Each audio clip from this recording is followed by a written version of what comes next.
Amak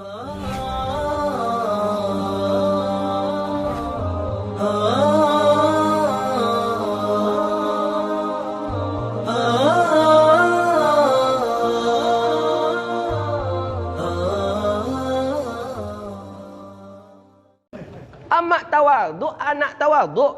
Terbayang kita kalau emak kita macam mana tu? Koko je. Dari siko keluar itu Tuhan kata dia kan. Orang tak bertanya apa-apa. Kata emak Imam Syafi'i, salim alaih. Salam, titip salam kepada Muhammad bin Idris Syafi'i. Maknya luar biasa. Mak Imam Syafi'i. Pokoknya ulama-ulama tu besarnya dari mak kita tengok. Imam Nawawi, mak juga. Imam Ahmad bin Hanbal, mak. Imam Abi Hanifah bin Nu'man, mak. Mak, peran orang tua luar biasa. Peran ibu memang luar biasa. Kita bermohon kepada Allah yang masih hidup, orang tuanya Allah panjangkan umurnya. Yang meninggal Allah ampuni dosanya dan Allah lapangkan kuburnya.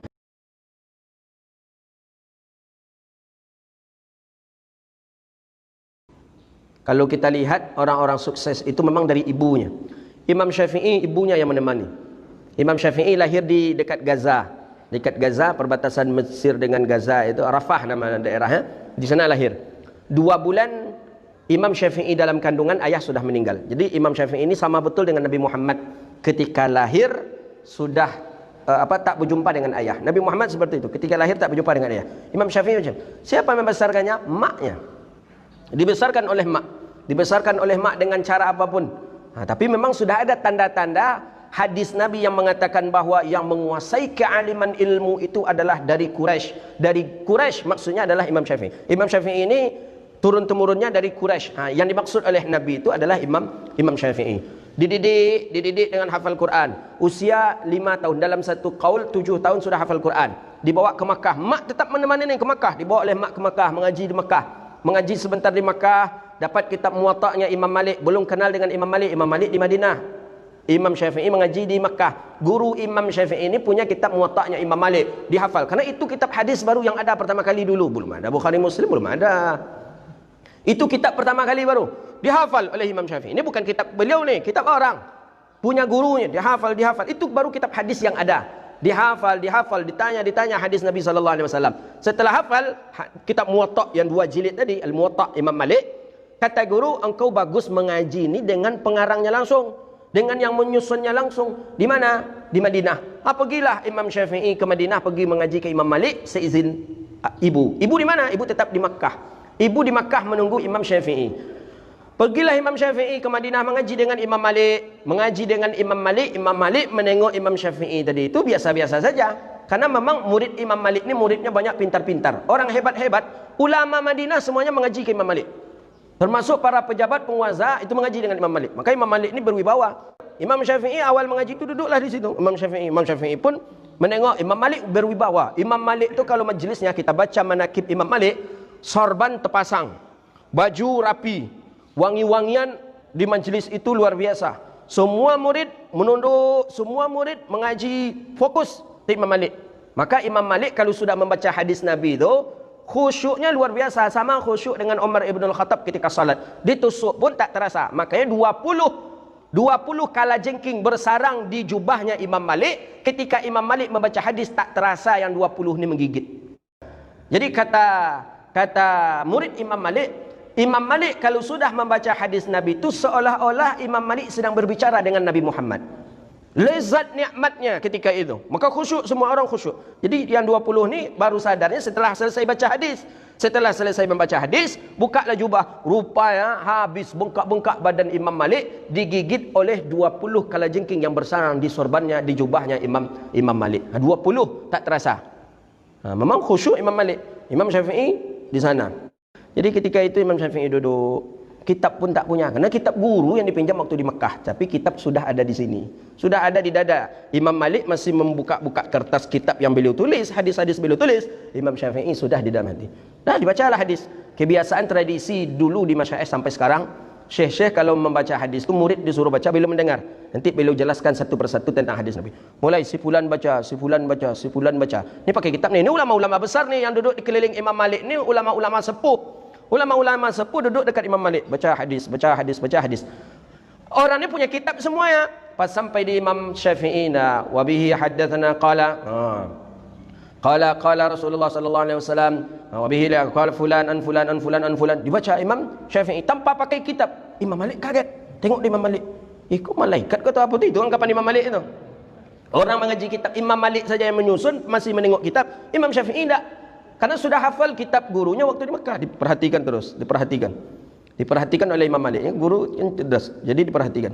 Jadi kata Imam Malik ke Imam Syafi'i, Qara'ta min qabli. Engkau sudah membaca kitabku ini sebelumnya? Kata Imam Syafi'i, sudah Tuan Guru. Di mana? Di Mekah Guru. Dengan siapa? Syekh Abdullah ya Guru. Syekh Abdullah itu temannya Imam Malik.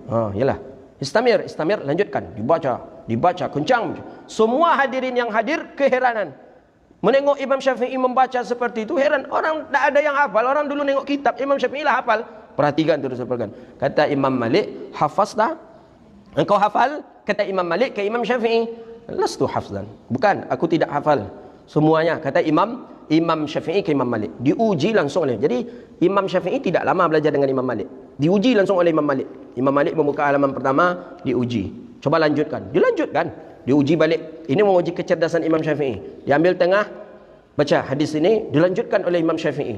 Ambil terakhir, dilanjutkan. Engkau hafal semuanya. Kata Imam Syafi'i, kata Imam Malik, engkau hafal semuanya, pergilah mengaji lagi ke Baghdad. Itu perjalanan dulu menuntut ilmu. Ke Baghdad itulah Imam Syafi'i lagi mengaji, maka lama juga Imam Syafi'i di Irak. Itu kehebatan dan kecerdasan Imam Syafi'i. Dan itu sudah disebut oleh Nabi dulu. Disebut oleh Nabi dulu, alamil Quraisy, kata Rasulullah. Orang alim dari generasi Quraisy yang menguasai ilmu nanti, itu adalah Imam Syafi'i. Maksud hadis itu, ulama-ulama banyak mengatakan itu adalah Imam Syafi'i, saking cerdasnya Imam Syafi'i.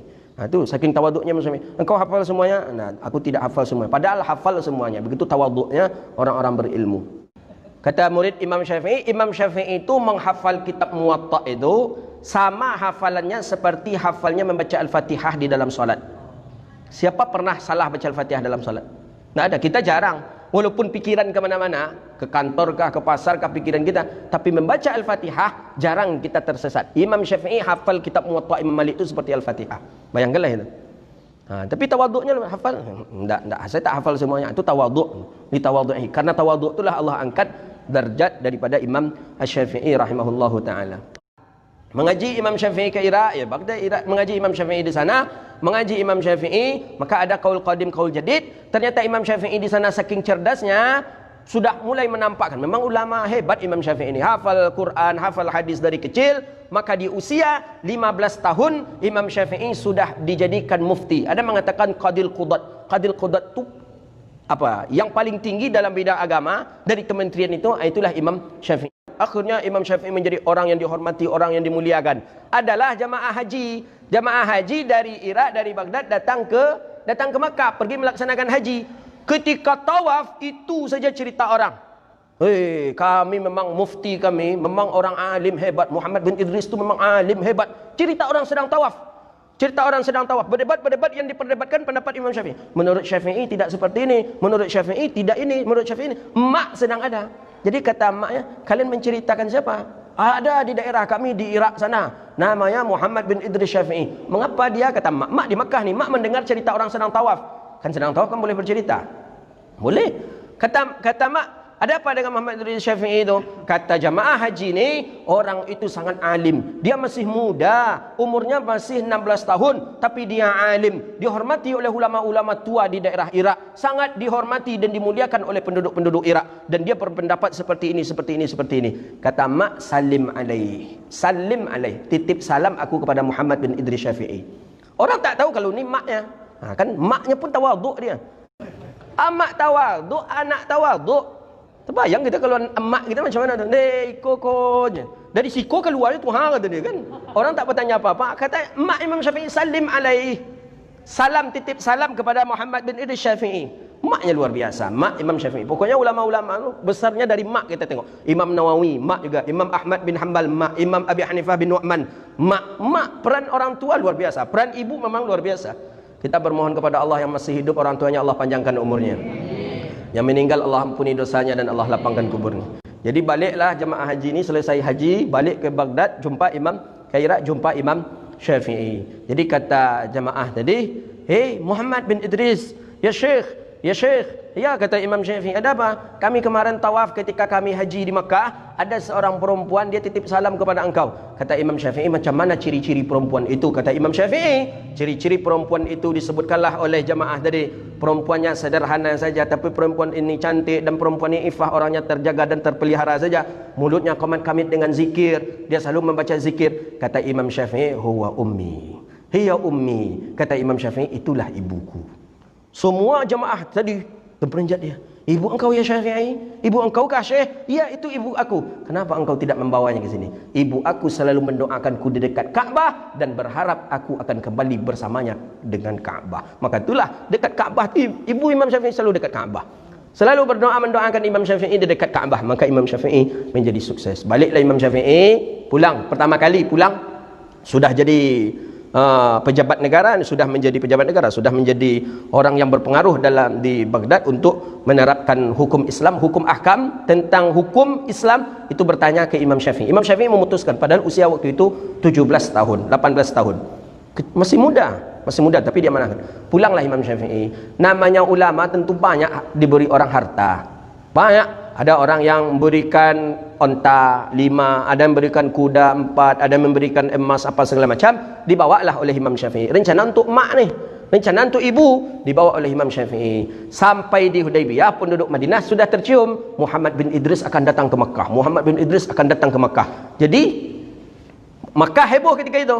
Karena Imam Syafi'i akan masuk kota Makkah. Ulama besar daerah Baghdad, asalnya Makkah, akan pulang ke Makkah. Heboh, orang-orang Makkah mempersiapkannya. Akhirnya datanglah daripada salah seorang penduduk Makkah mengatakan, Muhammad bin Idris akan datang menjumpai engkau mak, menjumpai engkau bu. Dia membawa banyak harta. Memang Imam Syafi'i banyak harta diberi oleh penduduk-penduduk Baghdad ketika itu, penduduk Irak. Apa kata Imam Syafi'i? Kata ibu Imam Syafi'i, aku tidak menginginkan harta yang dibawa Syafi'i. Yang aku inginkan adalah ilmu yang dibawa Syafi'i. Disampaikan langsung sebelum ibu marah, sebelum mak marah di Hudaybiyah, disampaikan ke Imam Syafi'i. Mak tak mau harta ni Imam Syafi'i, mak maunya ilmu yang ada di Imam Syafi'i. Ditinggalkanlah harta yang banyak itu, disedekahkan oleh Imam Syafi'i. Datanglah Imam Syafi'i dalam keadaan sendiri menjumpai sang ibu. Ketika itulah letak kebahagiaan sang ibu menengok anak yang sukses. Jadi kita ni dari ibu. Makanya mar'ah ra'iyah, perempuan itu pelindung bagi anak-anaknya. Jadi kita ingin sukses, ibu kunci. Maka Nabi mengatakan madrasatul ula, ibu tu sekolah yang pertama bagi anak-anak. Bukan PAUD Ustaz, PAUD tu lain lagi. Bukan TK Ustaz, TK tu lain lagi. Ibu madrasah pertama. Ibu nak ingin jadi anak baik, ibu perbaiki. Ibu ingin anaknya jadi anak yang soleh dan solehah, soleh dan solehahkanlah diri ibu itu. Ibu ingin anak yang jadi orang yang pintar, pintarkan diri ibu. Insya Allah anak bisa menjadi orang yang sukses.